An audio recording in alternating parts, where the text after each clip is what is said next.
जय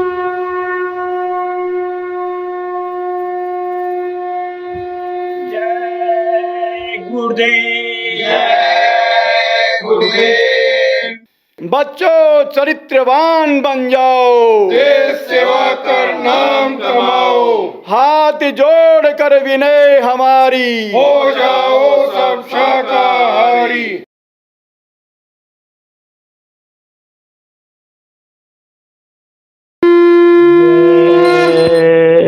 गुरुदेव। तेरे भरोसे मेरी जिंदगी है, चरणों में स्वामी तेरे मेरी बंदगी है।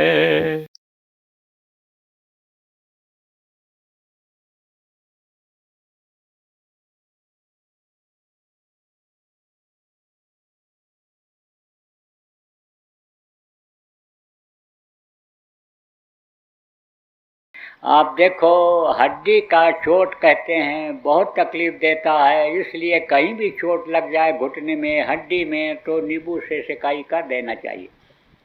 एक नींबू को काटा और उसके कटे हुए हिस्से पर हल्दी, नमक और घी डाल दिया, तवा को गर्म किया और उसके बाद में उसके ऊपर रख दिया और फिर जब ऐसे हाथ पे रख के देख लो, बर्दाश्त करने लायक हो तो जहाँ चोट लगी है इसे सिकाई कर दो। 15 मिनट सुबह, 15 मिनट शाम को, जिस दिन लगा उसी दिन से शुरू कर दो तो दर्द खत्म हो जाएगा। हड्डी का दर्द नहीं, यानी समझो कि हड्डी तक नहीं जाएगा दर्द, हड्डी की चोट भी उसी से खत्म हो जाएगी। लेकिन अगर मलहम लगाते रहो, गोली खाते रहो तो हड्डी की चोट पे नहीं जाती है। फिर जब पुरवा हवा चलती है तब दर्द होता है, तब कहते हैं कि घुटने में दर्द है, यहाँ हड्डी में दर्द है, पूछो चोट लगी थी? हाँ हाँ लगी थी। चोट को तो भूल जाते हैं लोग। तो आप ये समझो कि हड्डी हड्डी उस वक्त पर चटकती है, तो ऊपर से तो मलहम लगा दिया, मांस का समझ लो कि दर्द खत्म हो गया। जब दोबारा भी दर्द उठा लेकिन वो चीज़ जाती नहीं है। उस वक्त पर जब हड्डी में दर्द होता है तब वो डॉक्टर की भी दवा काम नहीं करती है, तो मरते समय हड्डी हड्डी चटकती है। उस वक्त पर तो कोई भी मददगार प्रेमियों नहीं होता है। तो आप ये समझो कि दर्द हो क्यों, तकलीफ हो क्यों? जब तक यहाँ रहो सुखी रहो, जब तक यहाँ रहो आप आनंद से रहो, शांति से रहो। जब आपका समय पूरा हो जाए तो आप इस जीवात्मा को इस शरीर से निकाल करके अपने मालिक के पास पहुँचा दो, मुक्ति मोक्ष दिला दो, जहाँ से फिर ये नीचे इस मृत लोक में दुख के संसार में दुख झेलने के लिए आने न पावे, क्योंकि ये दुखों का संसार है। यहाँ कोई सुखी है? कोई नहीं सुखी है। जिसके पास रुपया पैसा नहीं है वो तो दुखी है ही, लेकिन जिसके पास ज़्यादा है वो उससे ज़्यादा दुखी है। कहाँ संभालें, कहाँ रखें, कैसे क्या करें? चोर न ले जाएं, डकैत न ले जाएं, टैक्स वाले न ले जाएं, कोई हजम न कर ले जाए इसको ले जाकर। जिसके बच्चे नहीं हैं वो तो रो ही रहा है, कहता है कैसे भी एक बच्चा हो जाता, कौन से देवी के पास जाएं, कौन से देवता के पास जाएं, कौन से नदी में नहाएं कि एक पुत्र हमको गंगा जी दे दें, जमुना जी दे दें, कृष्णा जी दे दें नदी। वो तो इधर उधर भटकता रहता है। और जिसके 4 बच्चे हैं, पूछो काका क्या हाल है आपका, सुखी हो? आपके तो 4 बच्चे हैं, खूब सेवा करते होंगे, बहुएं हैं, पोता हैं आपके, खूब सेवा करते हों। तब कहता है मर जाते तो ठीक था, ये तो जीने नहीं दे रहे हैं, मैं तो बहुत दुखी हो गया, परेशान हो गया। मर जाना यह बहुत ही यानी समझ लो दुखदाई होता है। समय पूरा होने से पहले अगर कोई आत्महत्या कर ले तो प्रेत योनि में चला जाएगा, प्रेत बन जाता है। तो जो लोग सत्संग सुनते रहते हैं आत्महत्या कभी भी नहीं करते हैं, इसलिए कहते हैं आत्महत्या तो नहीं कर सकते हैं, लेकिन अब क्या करें, दम घुट रहा है। यही सत्संगी लोग ये कहते हैं कि गुरु महाराज से यही प्रार्थना करता हूँ कि अब शरीर हमारा ये छुड़ा दो, अब अपने धाम हमको बुला लो, पहुँचा दो वहाँ पर। क्यों? क्योंकि रहना नहीं सीख पाए, खाना पीना नहीं सीख पाए, लड़का कहीं जा रहा है, बहू कहीं जा रही है, बाप कहीं जा रहा है, विचार नहीं मिलते, खान पान नहीं मिलता। एक समय ऐसा था कि एक तरह का भोजन लोग खाते थे, एक तरह का कपड़ा पहनते थे, एक तरह का पूजा पाठ था, एक तरह से घर का नियम था। अब तो मुंडे मुंडे मितिर भरना कहते हैं, कहावत है कि कोई कहीं जा रहा है, कोई कहीं कोई कुछ हो गया। सत्संग नहीं मिला, संत नहीं मिले, और संत भी मिल गए, सत्संग भी मिल गया, रास्ता भी मिल गया, तो उस रास्ते पर लोग चलते नहीं हैं। इसलिए सत्संगियों, आपकी तकलीफ जल्दी नहीं जा रही है, आपकी भी तकलीफ जाएगी। अब ये ज़रूर है कि दुनिया वाले जो हैं, जो सत्संगी नहीं हैं, नामदानी नहीं हैं, यानी वो ज़्यादा दुखी हैं और आपको कम दुख है, लेकिन दुख दूर नहीं हो पा रहा है आपका भी। समझ लो कि एक पत्थर ऐसा है कि जो धूप में तप रहा है, दूसरा पत्थर ऐसा है कि पानी के अंदर पड़ा हुआ है, लेकिन पत्थर तो पत्थर ही है। ऐसे ही शीतलता तो है, ठंडी तो है, जैसे यानी पानी के अंदर पड़ा हुआ पत्थर यानी ठंडा रहता है, ऐसे ठंडा तो है लेकिन है तो पत्थर ही।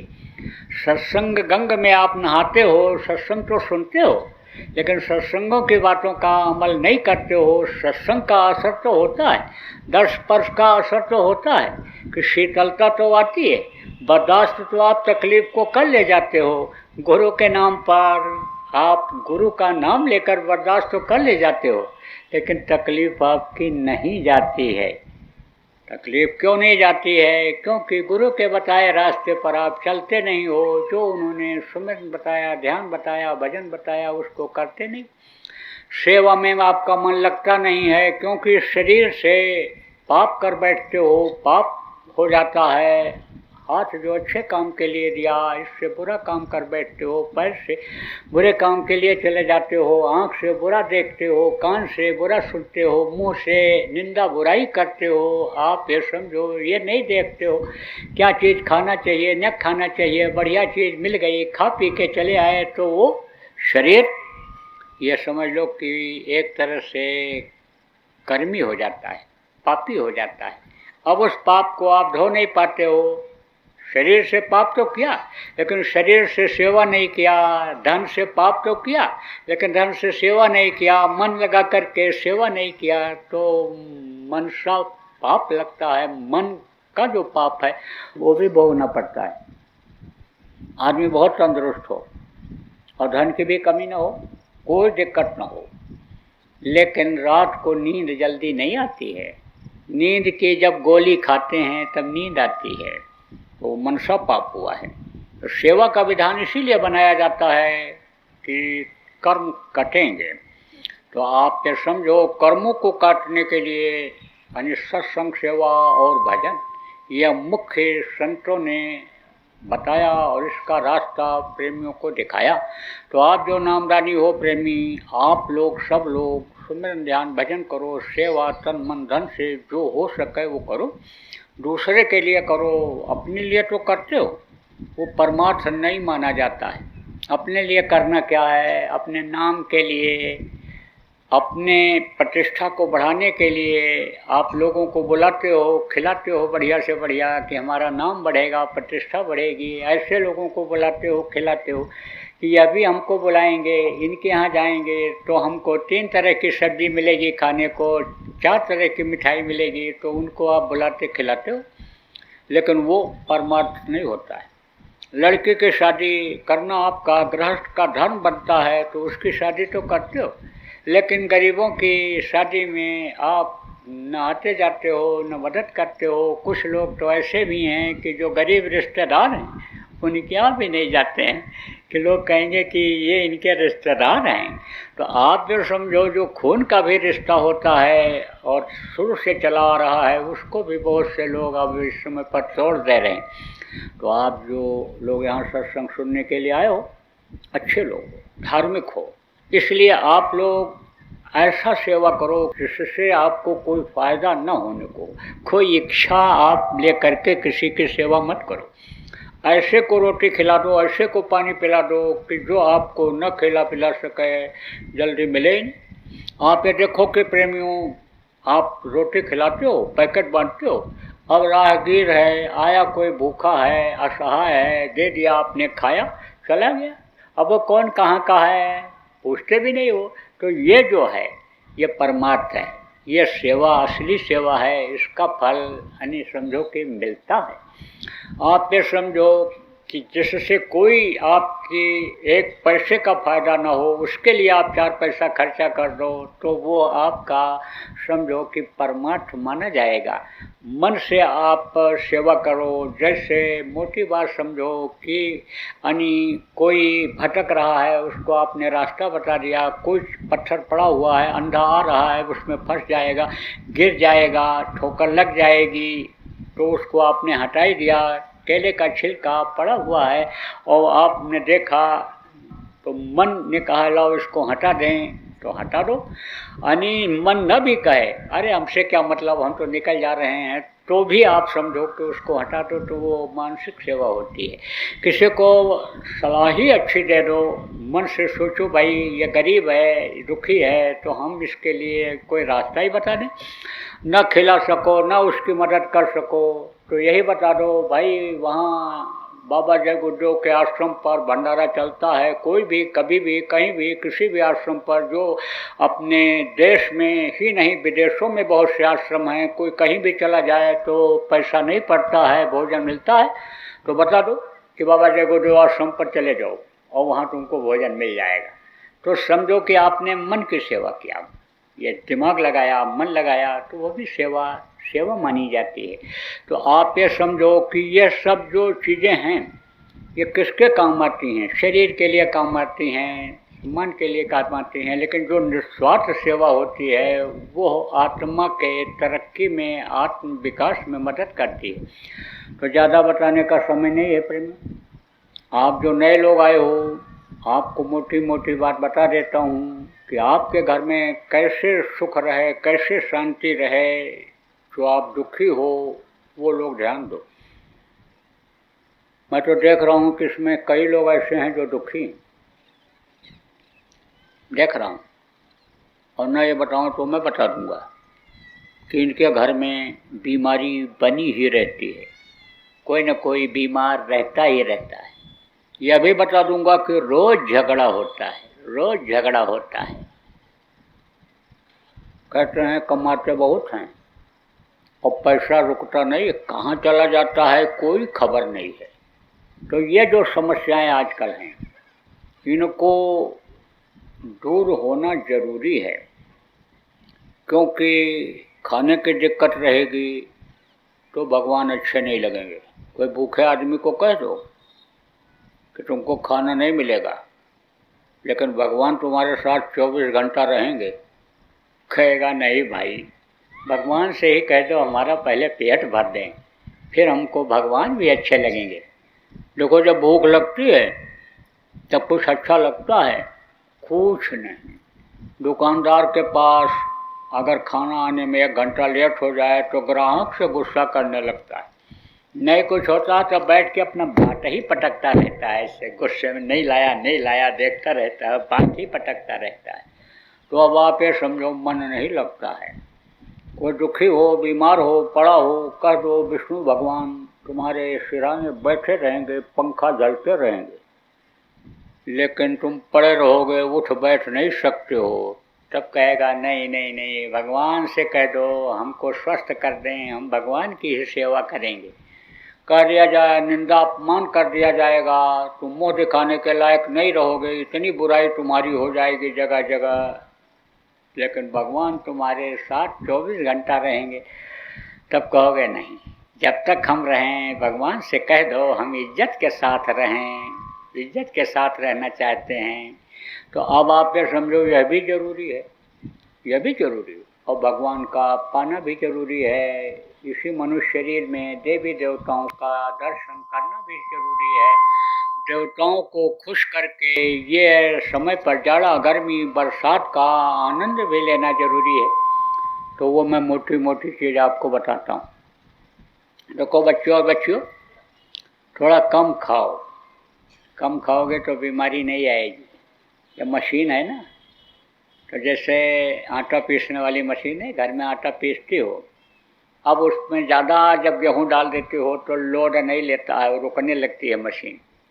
ऐसे ही जब वो मशीन लोहे की बंद होने लगती है तो ये तो मशीन यानी समझो कि ये हड्डी और मांस की ये मशीन है, तो ये मशीन भी बंद होने लग जाती है, रोग हो जाता है। इसलिए कम खाओ और गम खाओ। गम खाओ किसको कहते हैं? बर्दाश्त कर लो।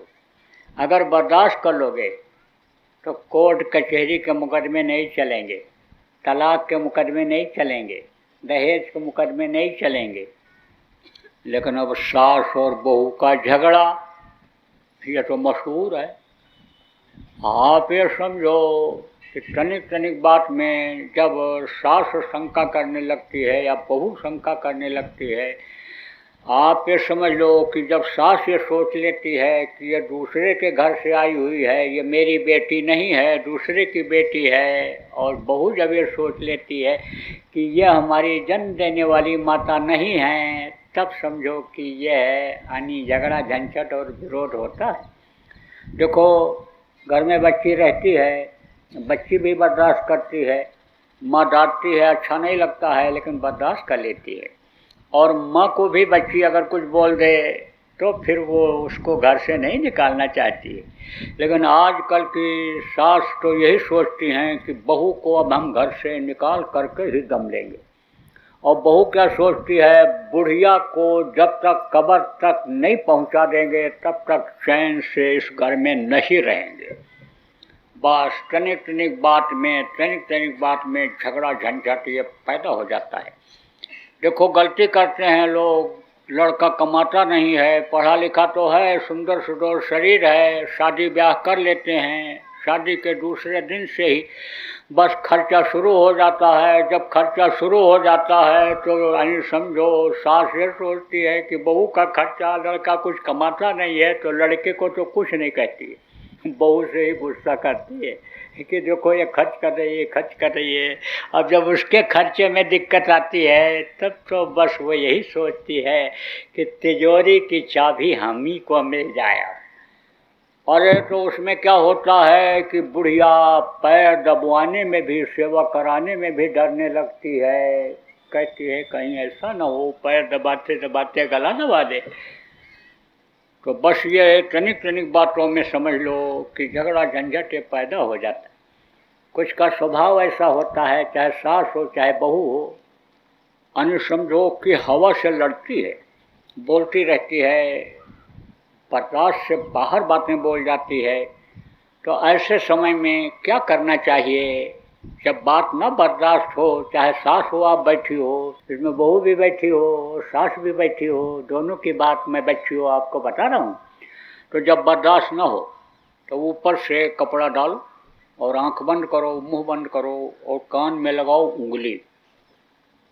भजन पर बैठ जाओ, न देखो कि ये क्या इशारा कर रही है, आंख दिखा रही है कि हाथ दिखा रही है कि मुक्का दिखा रही है, न देखो और न कान से सुनो क्या बोल रही है। हमारे बाप दादों का नाम लेकर गाली दे रही है कि हमारे भाई का नाम लेकर गाली दे रही है कि किसके नाम से गाली दे रही है, किसको ताना मार रही। जब सुनोगे नहीं तब आप ये समझो गुस्सा क्या होता है, क्रोध क्या होता है, आग होती है। गर्मी जब बढ़ती है, दिमाग पर चढ़ती है, तभी गुस्सा आता है। मांस खाने वालों को गर्मी ज़्यादा आती है और गुस्सा जल्दी होता है। इसीलिए समझो कि वो सोच नहीं पाते हैं क्या करना चाहिए। लड़का मार देता बाप को, बाप बेटे को मार देता है, औरत गुस्से में बच्चे को पटक देती है। तो ऐसे आप ये समझो कि क्रोध होता है, गर्मी आती है और आग यानी जो जलती है वो बुझती है। ये इस दुनिया का नियम है कि जो पेड़ फलता है वो झड़ता है, जो आग जलती है वो बुझती है, जो पैदा होता है वो मरता है। तो थोड़ी देर के बाद वो जो क्रोध है, गुस्सा है, जो अग्नि है गुस्से की, वो बुझ जाएगी। और जब बुझ जाएगी तो वो कुछ बोलने के लायक नहीं रहेगी, क्योंकि जब क्रोध पैदा होता है तो हाथ में हरकत, आँख में हरकत, मुंह में हरकत, जबान में हरकत आ जाती है, तेजी आ जाती है, और उसी में बोलता चला जाता है, हाथ पैर पटकता है, ये तो शरीर जाता है थक। और जब थक जाता है तो कोई बोलता नहीं है, न चलता फिरता, सुस्त पड़ जाता है। सुस्त पड़ जाएगा, फिर समझो जब फिर गुस्सा आएगा, फिर बैठ जाओगे, क्योंकि ये गुस्सैल स्वभाव होता है। कोई कहता हमारी बहू बहुत अनुगुस्सैल है, कोई कहता हमारी सास बड़ी गुस्सैल है, कोई कहता हमारा लड़का बड़ा गुस्सैल है, कोई कहता हमारा भाई, हमारे पिताजी बहुत गुस्सा करते हैं। तो गुस्सा आनी जो आता है वो कुछ दिन के बाद फिर ख़त्म हो जाता है जब बोलोगे नहीं, और नहीं तो वही गुस्सा समझ लो कि जानलेवा हो जाता है। तो बर्दाश्त करो, न बर्दाश्त हो तो भजन पर बैठ जाओ। जो पुराने सत्संगी हो भजन को आप समझते हो, जो नए लोग आए हो बच्चों और बच्चियों, भजन करना आज आपको सिखा दूंगा। तो इससे आपका ये गृहस्थ जीवन भी भजन से यानी समझो कि सुखमय हो जाएगा, और भजन से आपको शब्द सुनाई पड़ने लगेंगे जो आपकी जीवात्मा को खींच करके ले जाएंगे, ऊपरी लोगों का भी आनंद आपको दिला देंगे। तो प्रेमियों, बच्चों और बच्चियों, एक काम तो ये करो, और तुरंत फायदे के लिए आप जय गुरुदेव नाम की ध्वनि बोलना शुरू कर दो। जिस घर में थोड़ी भी तकलीफ हो, चाहे सत्संगी हो चाहे गैर सत्संगी हो, भगवान का ये इस समय पर जो जीता जागता जय गुरुदेव नाम है, इसकी ध्वनि बोलना शुरू कर दो। परिवार वालों को भी बैठाओ और खुद भी बैठो। देखो, अब कोई मांस मछली खाते भी रहे हो तो आज आप छोड़ दो, लेकिन सब लोग घर में मांस मछली खाने वाले, शराब पीने वाले जो आपके घर में हैं, कोई ज़रूरी नहीं है कि आज से वो भी छोड़ दें। लेकिन जब जय गुरुदेव नाम की ध्वनि आप बोलने लग जाओगे तो धीरे धीरे उनका भी छूट जाएगा। देखो, पहले तो बैठेंगे नहीं, पहले तो विरोध करेंगे, लेकिन जब जान लेंगे कि यह मेरे कहने पर नहीं मानेगा, मेरे कहने पर यह नहीं मानेगी, ये तो जय गुरुदेव नाम बोलेगी ही बोलेगी, तब आप ये समझो कि जैसे हिरण्यकश्यप कितना बलवान था लेकिन प्रहलाद से हार गया। उस वक्त का जो नाम था प्रभु का वो बोलते थे और उसी से वो हार गया, ऐसे वो भी हार जाएंगे। तो हिरण्यकश्यप तो मर गया था, लेकिन समझो उनको मारना नहीं है, इनके मन को मारना है। जो इनको शराब पिलाता है, जो इनको मांस खिलाता है, जो इनसे बुराई कराता है, वो मन उनका जय गुरुदेव नाम बोलने से मर जाएगा। और मन जब शरीर को नहीं ले जाएगा तब ये शरीर समझो पाप से बच जाएगा। तो जय गुरुदेव नाम में तो बहुत ताकत है, बहुत शक्ति है। गुरु महाराज का ये जगाया हुआ जय गुरुदेव नाम है, इसलिए जय गुरुदेव नाम की ध्वनि प्रेमियों आप बोलते रहना। कैसे जगाया जाता है यह भी आपको बता दूं। आपको यह नहीं मालूम है कि कहाँ से हम जुड़े हुए हैं, उस प्रभु से जुड़े हुए हो। कैसे जुड़े हो? बहुत पतले तार के द्वारा। ऐसे ही नाम को जब जानकार होते हैं, महापुरुष होते हैं, तो नाम को वो जगाते हैं और उसको तार के द्वारा जोड़ देते हैं, तो उस नाम में ताकत आ जाती है, शक्ति आ जाती है। जैसे त्रेता में राम नाम था, द्वापर में कृष्ण नाम था। जैसे आप देखो कलयुग में सत साहब नाम जगाया कबीर साहब ने, वाहे गुरु नानक जी ने नाम जगाया, राधा स्वामी शिवदयाल जी महाराज ने नाम जगाया। ऐसे हमारे गुरु महाराज, ये जिनकी तस्वीर लगी हुई है, इन्होंने जय गुरुदेव नाम को जगाया है। बहुत लोगों को जय गुरुदेव नाम बोलने से फायदा हुआ, चमत्कार हुए लोगों के जीवन में, तब लोगों ने जय गुरुदेव नाम बोलना शुरू किया। नहीं तो पहले बड़ा विरोध लोग करते थे, अरे इतने दिनों से 5,000 वर्ष 10,000 वर्ष पहले से ये नाम चला आ रहा है, राम का नाम, कृष्ण का नाम। ये नाम जय गुरुदेव कहाँ से आ गया? लेकिन जब प्रेमियों ने बताया कि आजमाइश करके देख लो, मुसीबत के समय बोल करके देख लो, बीमारी में दवा नहीं फ़ायदा करती है, बुखार नहीं उतरता है, और जय गुरुदेव नाम बोल करके पिला करके देख लो। जब पिलाया लोगों ने 105 डिग्री बुखार, जब 1 घंटे के बाद आराम करने के बाद 101 डिग्री रह गया, तब विश्वास किया लोगों ने। बहुत लोगों ने परीक्षा लिया। परीक्षा ले भी सकते हो, आप लोगों को बता भी सकते हो, लेकिन परीक्षा कब ली जाती है? जब परीक्षा का समय आता है। परीक्षा दी जाती है, परीक्षा ली जाती है जब समय आता है। तो समय में समय निकल न जाए। आप कहोगे जब मुसीबत आएगी उस समय पर हम जय गुरुदेव नाम बोलेंगे, तो आपका यह जीवन का समय बीच में ही ना पूरा हो जाए, क्योंकि समय किसी का इंतजार नहीं करता है। समय तो समझो आता ही आता है। ये दिन रात जो आते हैं, उम्र को ये ख़त्म कर दे रहे हैं, तो कैसे परीक्षा ले पाओगे? लेकिन जय गुरुदेव नाम बोल करके रोज़ सुबह शाम, यानी भारी तकलीफ आने के पहले जो तकलीफ़ें आपको होती हैं, चाहे शरीर से, चाहे धन से, चाहे मन से, जो ये तकलीफ़ होती है, मानसिक तकलीफ़ होती है, इसमें आप राहत पा सकते हो जय गुरुदेव नाम की ध्वनि बोल करके। कैसे बोलना है? जय गुरुदेव, जय गुरुदेव, जय गुरुदेव, जय जय गुरुदेव।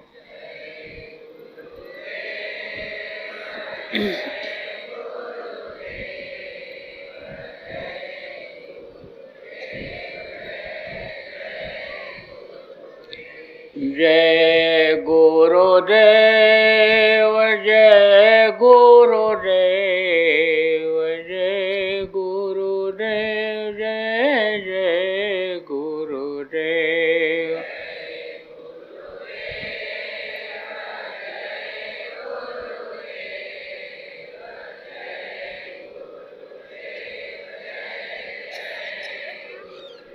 देखो, घर वाले विरोध भी करें तो मन में ही बोलो। घर वाले विरोध भी करें तो भोजन बनाने के बाद जय गुरुदेव नाम की ध्वनि बोल करके और फिर खिलाओ। कहें क्या कर रही हो? करो प्रसाद बना रहे हैं। तो प्रसाद के नाम पर लोग दौड़ पड़ते हैं। प्रसाद के नाम पर समझो कि इस कदर लोग दौड़ते हैं कि कोई कैसा भी, लेकिन कहता प्रसाद मिल जाए हमको। फल तो सब चाहते हैं। गुरु महाराज का कार्यक्रम था, एक घटना याद आ गई, आपको बता दूं। तो बिहार में था ये। तो वहाँ पर यानी एक रींगा, बिहार में एक शुगर फैक्ट्री है।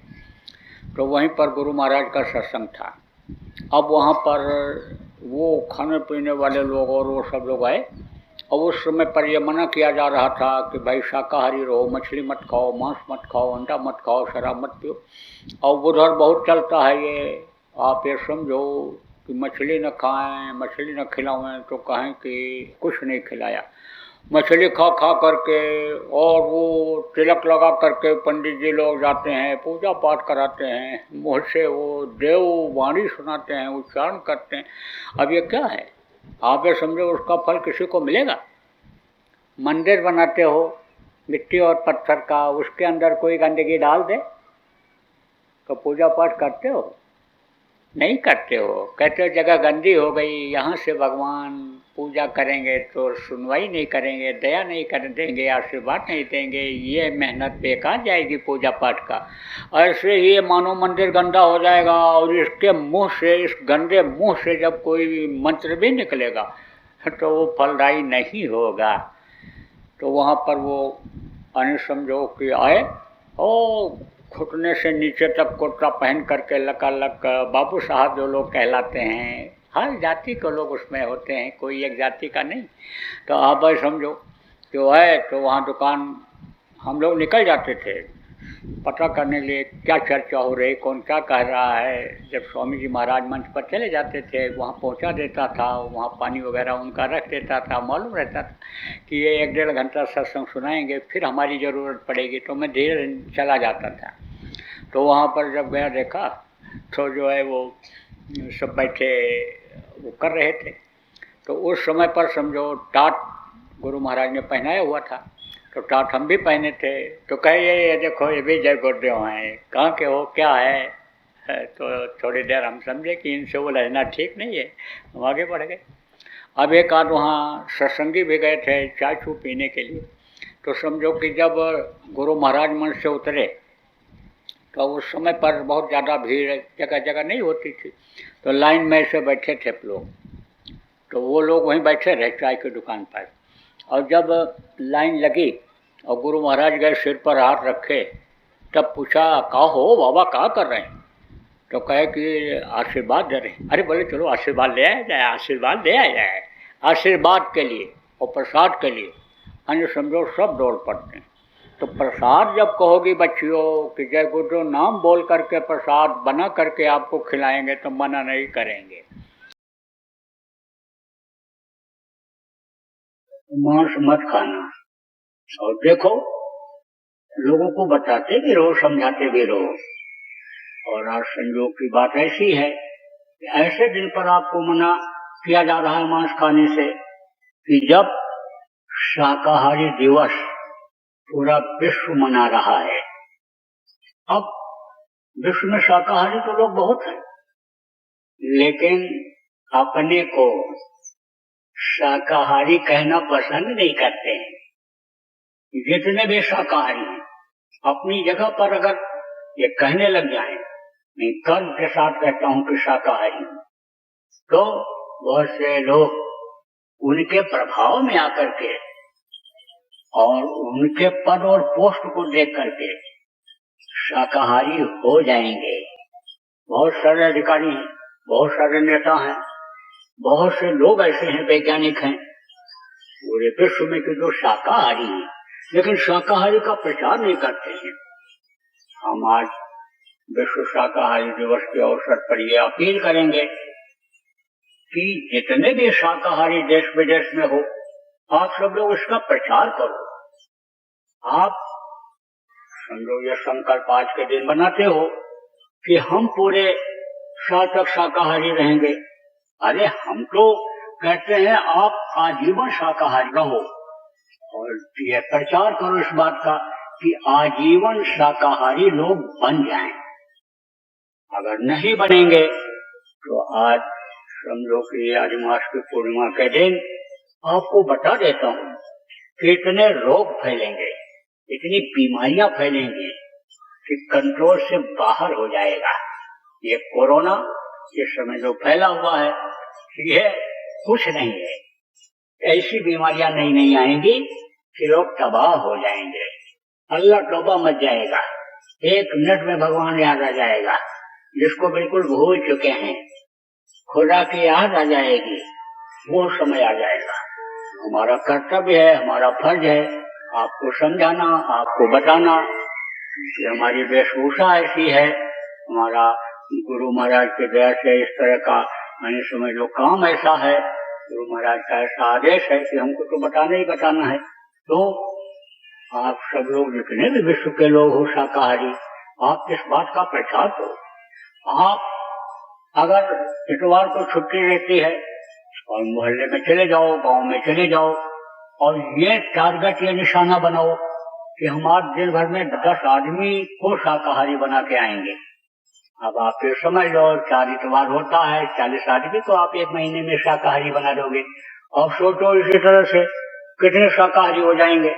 आप अगर ये सोचो कि भाई हम कैसे कर पाएंगे, कहते कहते हो गए जैसे आप बहुत से लोग मांसाहारी थे और सुनते सुनते कहते कहते शाकाहारी हो गए, ऐसे बहुत से लोग हो जाएंगे।